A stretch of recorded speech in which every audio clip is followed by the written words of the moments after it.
Bem-vindos a mais um episódio do Pod Prosa de Engenharia. E hoje o nosso tema é... Como que é o nosso tema mesmo?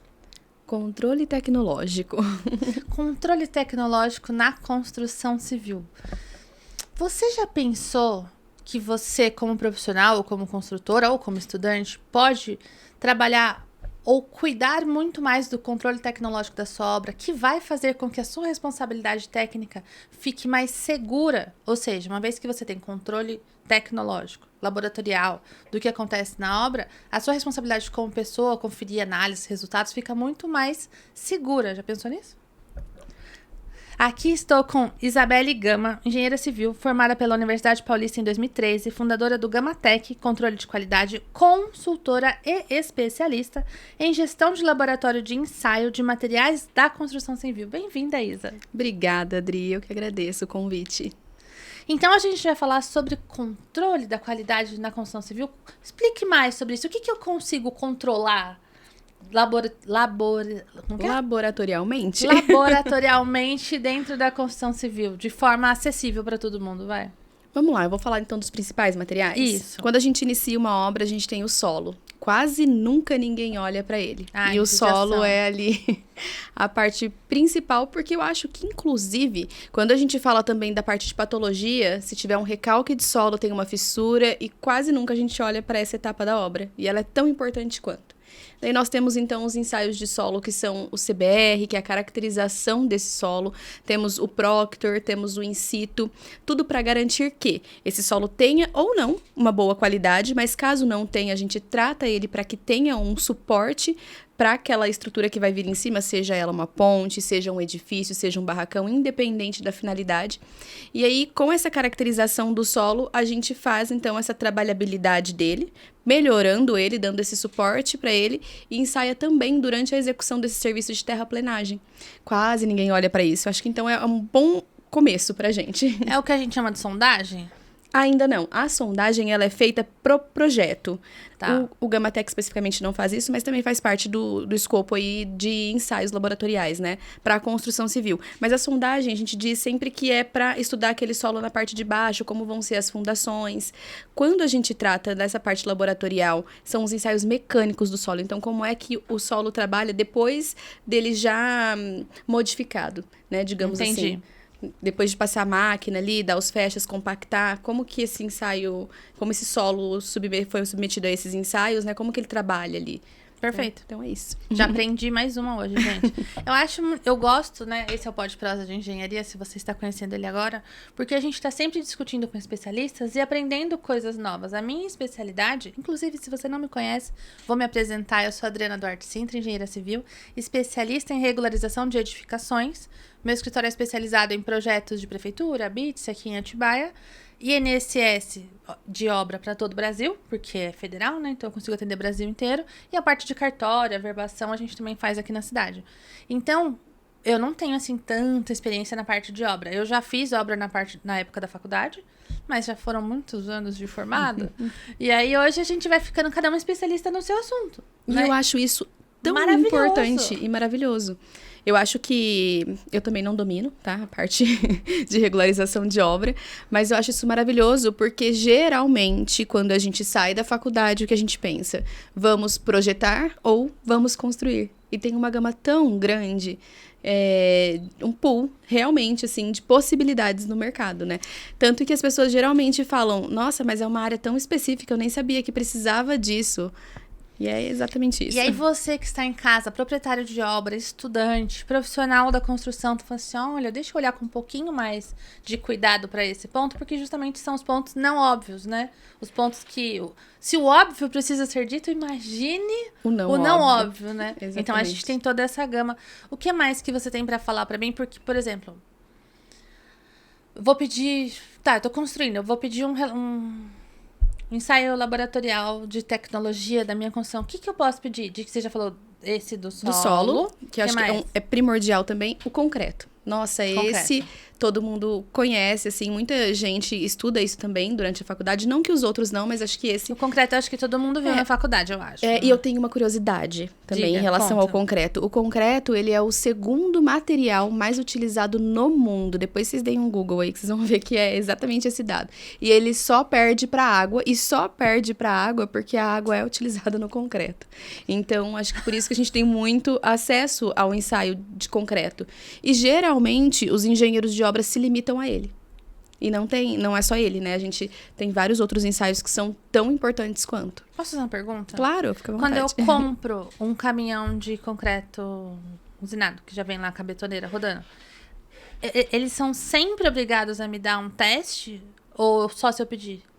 Na realidade, a concreteira faz o controle de qualidade do que eles estão fornecendo, não é uma obrigatoriedade deles. O que eles são obrigados a ter é seguir uma norma para o preparo, que seria uma receita de bolo para o preparo desse concreto com requisitos mínimos, mas aí pode mudar uma série de coisas relacionadas a tipo de aditivo, né, fazer um estudo ali. Mas a concreteira não tem essa obrigatoriedade. Quem tem... quem pode escolher, na verdade, né? Porque também não seria obrigatório mas quem pode escolher isso é quem está construindo. Porque esse respaldo, na realidade, é para quem está executando a obra, para garantir que aquele concreto que está sendo entregue vai realmente atingir a resistência. E por quê?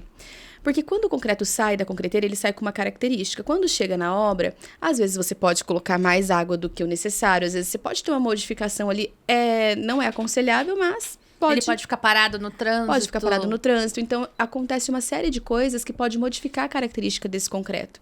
Então, por isso que quando ele é aplicado na obra, e aí também tem algumas regrinhas do momento em que a gente faz o ensaio do slump test, que é para saber a quantidade a relação ali de água-cimento, etc., desse concreto, para a trabalhabilidade dele, para conseguir, então, utilizar ele na obra. E aí tem a parte também da moldagem dos corpos de prova, que a gente chama do terço do caminhão, ou de 15% a 85% daquele volume que está ali dentro. Então, a gente despeja 15%, antes de chegar nos 85%, a gente coleta para homogeneizar essa amostra, né? Então, tem toda uma regrinha ali para a coleta do concreto. E eu acho que, como o concreto é muito utilizado em obra, todo mundo geralmente sabe essas regrinhas com mais maestria e também não esquece de pedir o controle. Agora, para o restante, passa batido.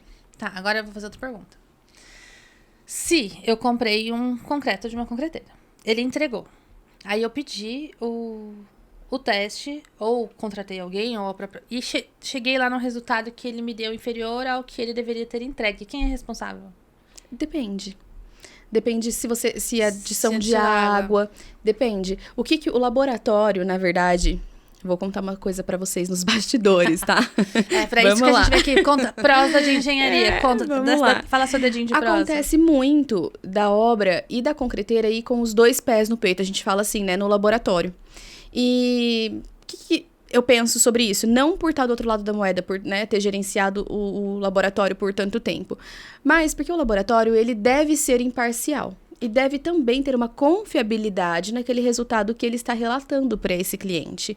E aí, com base nesse resultado, o cliente toma uma decisão.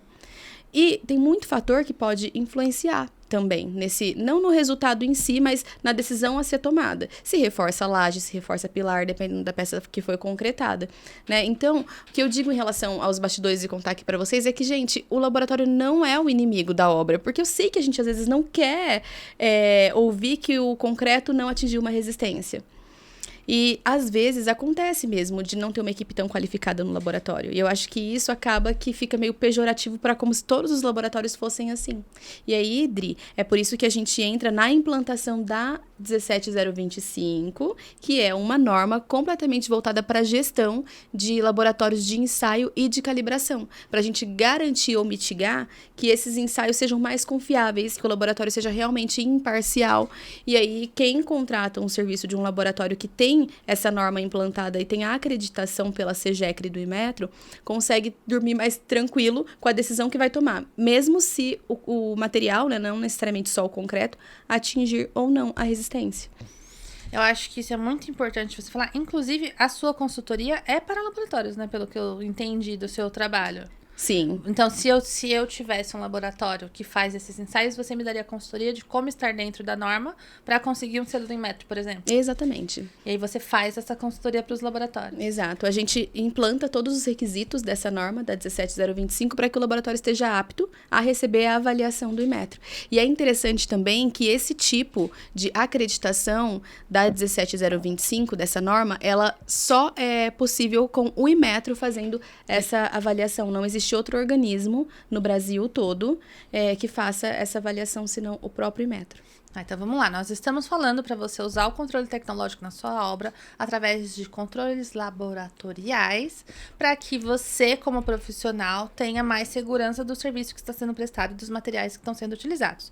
Mas, se você contratar um laboratório que não tem a 17025, que não teve uma consultora maravilhosa, que não tem o selo do Inmetro, pode ser que o seu resultado não esteja tão correto assim, e aí você vai estar arrancando o cabelo, ficando nervoso, perdendo tempo, com coisas que talvez não estejam corretas. Então, já que vai fazer, contrata alguém, né, um laboratório que seja de fato certificado, é isso? Exato. Às vezes, Dri, tem muito laboratório que ainda não tem recursos para contratar a consultoria e implantar essa norma. Então, o que aconteceu? Em 2021, teve uma mudança dentro de algumas normas também voltadas para a construção civil na parte habitacional, que solicitou que os laboratórios que prestam serviço para essas construtoras, eles precisam também passar por uma avaliação, caso eles ainda não tenham o selo de acreditação ali do Inmetro. Então, quando eles passam por essa avaliação, eu também posso ser contratada para avaliar esse laboratório, orientar, para dar essa aptidão para ele, mesmo que ainda não tenha o selo ali. Né? Mas, de qualquer forma, ele é avaliado. Porque deve custar, né? Pedir um selo do Inmetro, Exato, né? E, de repente, também as pessoas não estão tão habituadas com o processo. Ou a construtora tem o próprio laboratório, né? Pode isso? Existe. Não é, mas a gente chama de conflito de interesse. É a mesma coisa que a concreteira entregar o seu próprio resultado para o cliente, porque a concreteira também quer atestar que está com qualidade e, às vezes, gente, não faz por maldade mesmo. Pode ter um erro humano, de repente, um erro numa calibração de um togô, de uma balança, na hora de fazer ali a pesagem dos agregados que compõem esse concreto. Ou seja, da receita do bolo. Exato. Então, o laboratório, ele tá para a obra como um auxiliar ali, imparcial, né, e com resultados confiáveis na tomada de decisão do engenheiro final. A gente não tem a gente nem faz não tem esse poder de decidir se passou ou não passou. A gente não relata dessa forma, né? Aqui no escritório eu tenho uma situação muito parecida, que as pessoas, elas chegam aqui, porque toda obra tem que pagar INSS de obra, né? E daí a pessoa fala assim, eu não concordo em pagar o imposto. E eu falo, tá bom. Só que, tipo, o imposto é devido, entendeu? Então, assim, se ela concorda ou se ela não concorda, se ela acha caro ou se ela acha barato, não tem muito o que fazer. Ele é um cidadão brasileiro com CPF, construiu a própria casa, agora ele tem responsabilidades. É a mesma coisa, o laboratório entrega o resultado. Se o resultado te agrada, não te agrada, se era o que você esperava, se não era o que você esperava, que decisões você vai tomar em cima disso, né? Inclusive, deve ser muito mais seguro você tomar decisões em cima de resultados palpáveis do que, eu acho que aquele cara pôs muita água, será que esse concreto tá bom? Exatamente. Né? E aí, porque tem gente, principalmente pessoal de obra, eles vão colocando mais água para ficar mais fácil de trabalhar e o negócio vai perdendo resistência, porque a relação água-cimento, você que está na faculdade, quanto mais água, menos resistência no concreto. E os pedreiros adoram botar água, porque eles não entendem, tecnicamente, eles não foram preparados para isso. E tá tudo bem, por isso que existem os responsáveis técnicos, que não sou eu, porque eu não trabalho na obra, mas existem os responsáveis técnicos que vão falar assim, amigão, não pode pôr mais água. Agora, né? E vai arrumando outras alternativas para que não haja nenhum tipo de problema na questão da resistência. Exato. E essa parte de responsabilidade técnica, ela é muito importante. E o que eu gostaria de destacar aqui para o engenheiro que está tocando obra é que a gente também é responsável técnico pelos relatórios que a gente emite dos ensaios. Tá. Então, a gente também tem essa responsabilidade de garantir que o resultado que a gente está ali entregando tem uma confiabilidade, né? Todo laboratório tem, ou deveria ter, um responsável técnico com um registro no Se não sistema tiver, pode do CREA. denunciar pro CREA, tá? E isso também torna uma responsabilidade. Então, basicamente, é dividir uma fatia do bolo, né? Quem está executando a obra, contratar os serviços de laboratório, você divide aí uma responsabilidade grande, você é ainda o responsável principal pela tomada de decisão decisão, mas nós somos corresponsáveis por te dar aquele resultado para que você tome a melhor decisão, né? Igual quando contrata um projeto estrutural, né? Às vezes eu não sou especialista em estrutura, mas aí eu contrato um engenheiro especialista em estrutura, ele vai fazer um projeto, ele vai emitir uma ART para esse projeto, ele fica responsável pelo projeto, quem toca a obra fica responsável pela execução. São coisas diferentes, porque uma coisa é calcular, outra coisa é executar. Mas se você não tem a ART de responsabilidade técnica do cara que fez o projeto estrutural, você, profissional que está acompanhando a obra, fica com toda a responsabilidade para você. Então, é legal dividir responsabilidade, né? Eu acho maravilhoso, porque a gente faz tudo para não ter nenhum problema, é óbvio. Mas em caso de ter problemas, aonde o problema aconteceu? Foi na minha parte? Foi na sua parte? Porque às vezes você executou tudo certinho e o projeto não estava tão legal assim. E eu não tenho obrigação de corrigir projeto, eu tenho obrigação de executar. Então, acho que essa divisão de responsabilidade na construção, ela é muito interessante. E ela é muito importante para que um profissional não fique sobrecarregado. Que testes mais a gente tem? E eu acredito que até na questão de tomada de decisão, porque quando a gente fala, por exemplo, de um concreto que não atinge uma resistência, geralmente são convocados a concreteira que forneceu aquele material, o laboratório que realizou o ensaio e relatou o resultado, né, daquele material, a própria construtora e o projetista, que disse pra gente qual era o parâmetro que deveria atingir. Porque, de repente, o projetista, ele tem ali um coeficiente que, na época, para quem tá estudando vai lembrar muito disso, que é o coeficiente de cagaço, que ele fala, não, aqui dá, aqui não dá, né? Talvez majorou um pouco a carga, enfim, daí ele consegue... Então, a gente percebe que são a 4 mãos uma decisão importantíssima. Se você leva uma estrutura para frente, se a reforça, se você precisa, sei lá, demolir alguma coisa e começar do zero, né? Então, faz parte de essa responsabilidade. E se você for pensar bem, a gente tá falando da segurança de pessoas, né? Porque alguém vai morar naquele lugar, alguém vai habitar aquele lugar. Gente, a engenharia... Outro dia eu tava em Brasília, no encontro de líderes, e aí um dos conselheiros federais do CONF, ele falou assim, tudo que não foi Deus que fez, foi engenharia. Cara, é verdade, porque ou é de Deus, e aí assim, a gente não tem como competir, ou foi engenharia, não tem outra alternativa.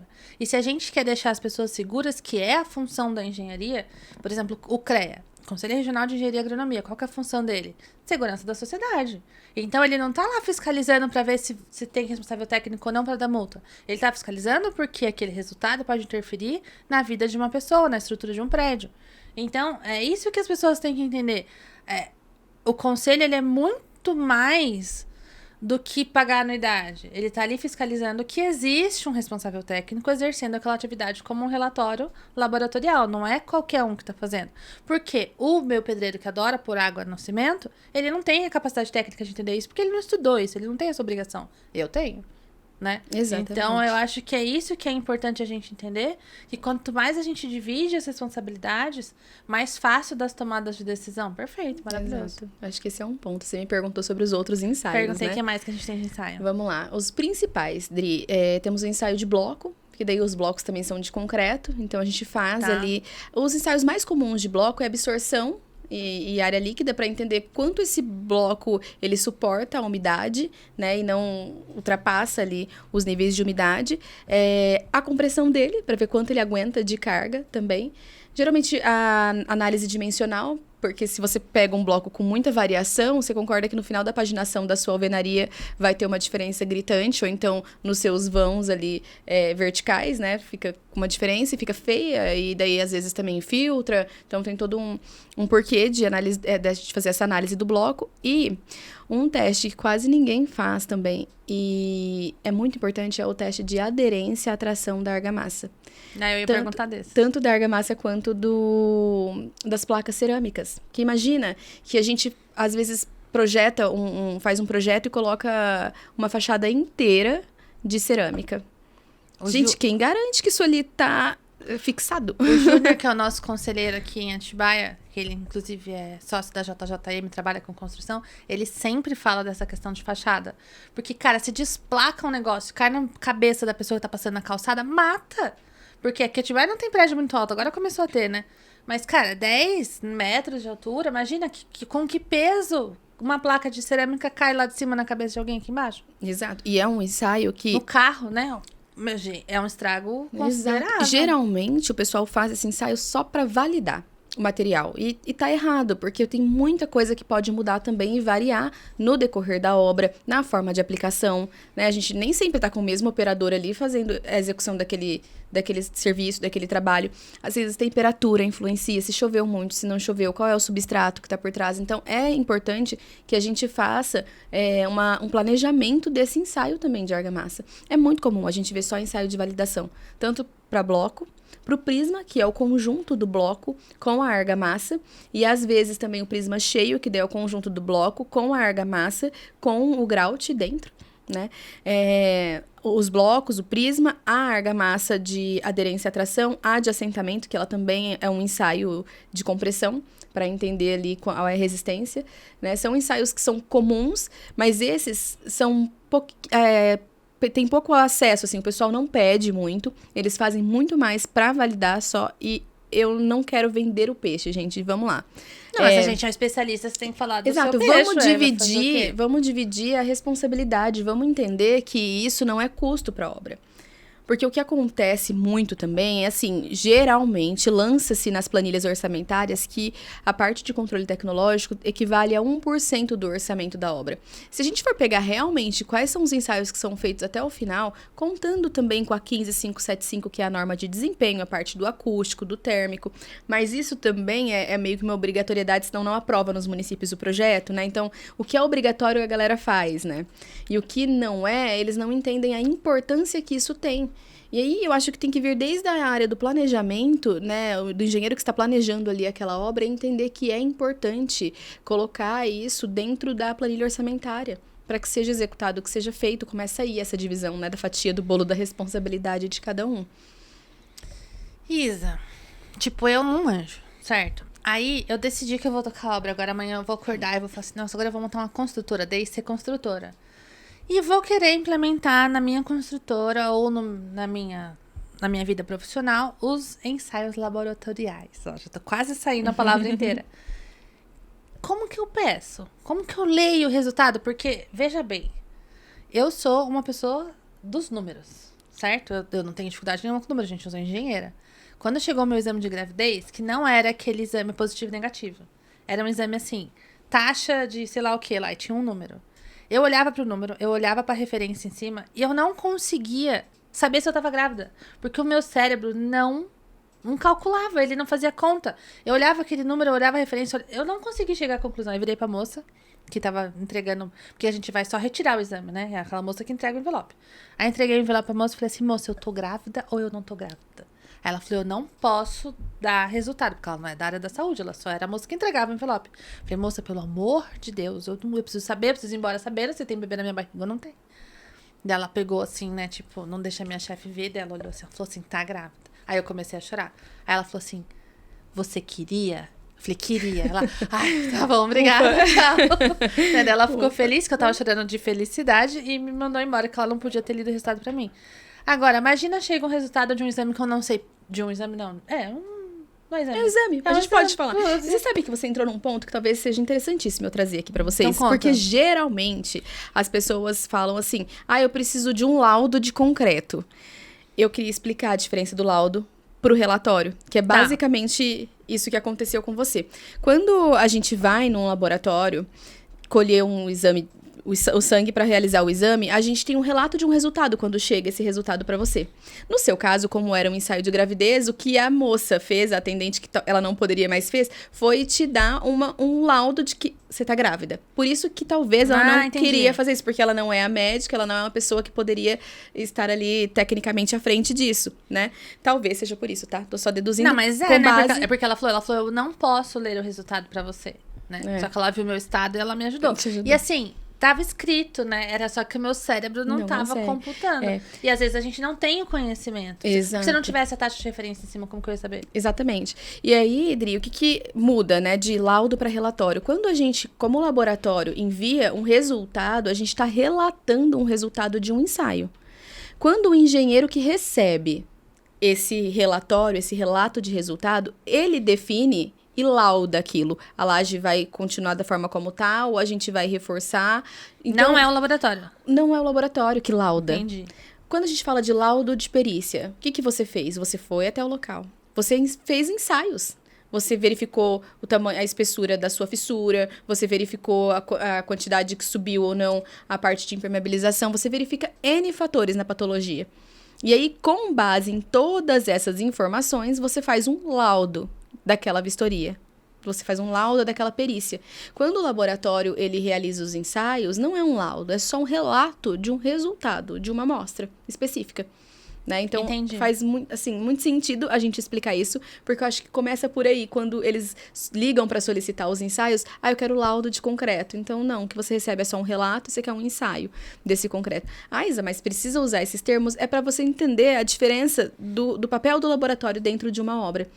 Que daí acho que fica um pouco mais claro, né? Até. Por isso que ele não é o vilão, né? Porque ele só vai dizer o que aconteceu. Se o que aconteceu é bom, se o que aconteceu é ruim, quem vai determinar é o profissional responsável. Exatamente. Ou um profissional especialista. Mas não o laboratório, é isso? É isso. Eu tô aprendendo. É isso.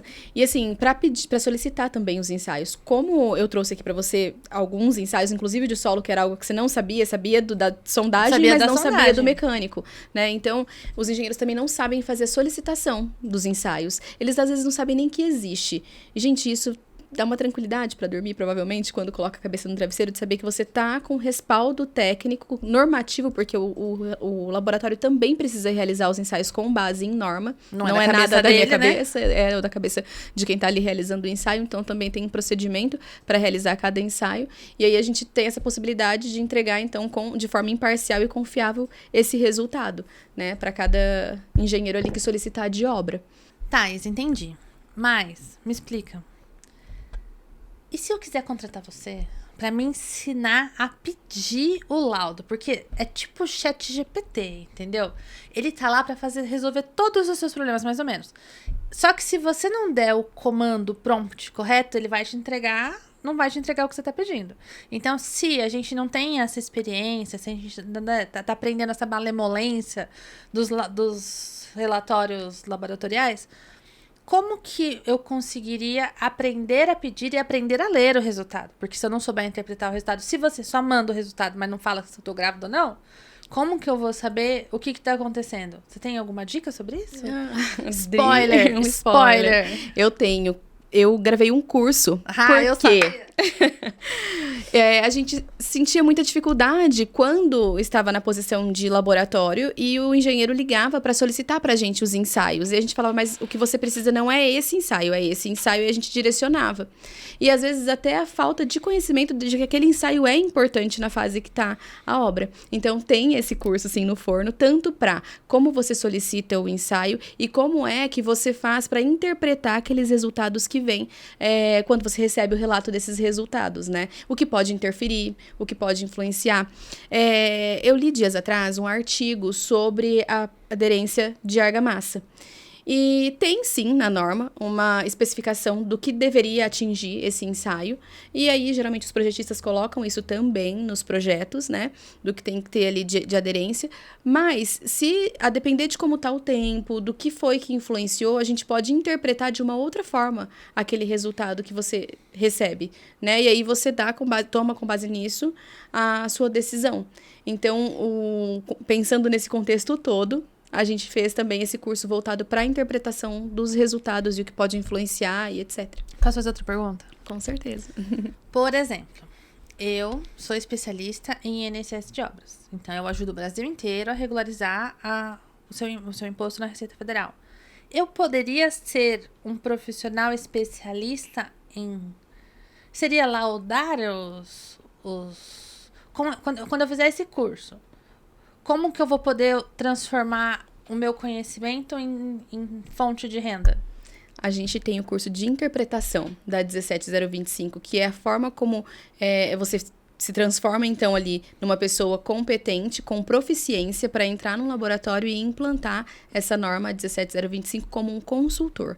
Então, tenho esse curso voltado para 17025 e também para ISO 9001, que é um sistema de gestão da qualidade, que daí serve para as construtoras. A gente consegue chegar e organizar os processos da construtora para atender a certificação da ISO 9001. Tá, então se eu entendi direito, nós temos 3 cursos no forno. Exatamente. Que podem, inclusive, gerar renda para o profissional recém-formado, que quer se especializar, quer sair do óbvio, porque a gente tem falado muito sobre isso, e eu acho que o Pod Prosa vem para isso, para trazer essas novas possibilidades, abrir a cabeça mesmo, né? Pra gente não pensar só em projeto e obra. Apesar que a gente tá falando de obra, mas você tá vendo como é diferente? Exato. É um nicho dentro...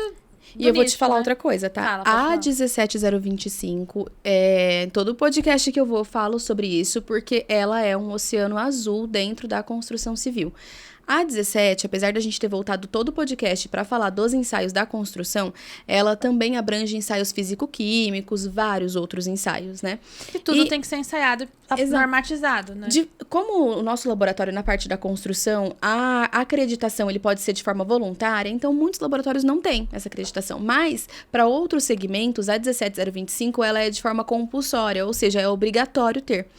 Esse pessoal saiu na frente no sentido de formar pessoas que estão habilitadas para implantar 17025. E o que eu tenho visto acontecer? Profissionais da área físico, químico, indo implantar 17025 em laboratórios, gente. A gente não pode deixar isso acontecer. Nós somos engenheiros que às vezes até já amassou barro, digamos, ele tocou obra, sabe dos pormenores, e a gente precisa, então, ter auditores, consultores competentes que tenham interpretado essa 17025, feito um curso, e que daí se abre um leque, uma possibilidade. E é muito bacana a remuneração também. Então, é um oceano azul dentro da nossa área de engenharia civil. E você é a comandante do navio. É isso. Pessoal, eu quero agradecer.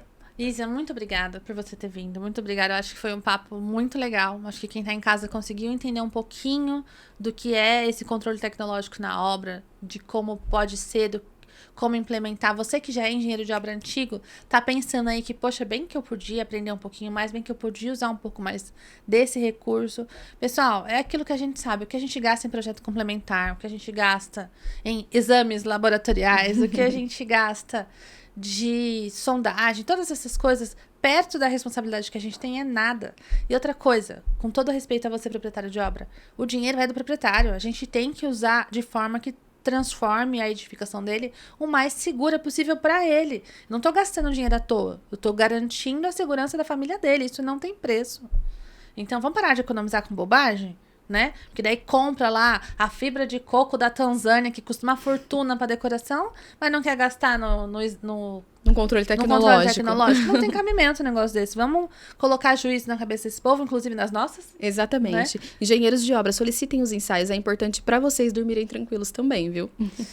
Contem com a Isa no que vocês precisarem. Vocês já sabem que na DIC, o que vocês precisarem da parte de regularização, eu estarei à disposição. E quer deixar mais algum recado final? Últimas palavras? Dri, quero Últimas agradecer. Palavras não, né? Encerramento. Eu quero agradecer mesmo a participação por estar aqui. Se vocês quiserem me acompanhar também nas redes sociais, o meu Instagram é Isabelle com S, 2 L's e E, gente, não é Isabela, é Isabelle. O Gui coloca. Gama. Embaixo. Ok. E me sigam lá que eu dou também algumas dicas. Tem ensaios que talvez vocês possam nem ter ouvido falar e que são importantes também para vocês aqui. E assim, desde o planejamento, dá uma olhada em como tá aí o percentual para essa área de controle tecnológico. Vamos garantir isso. No orçamento já, né? No planejamento. No planejamento. É isso. Muito obrigada, Isa. Obrigada, Adri. Até mais. Tchau, tchau.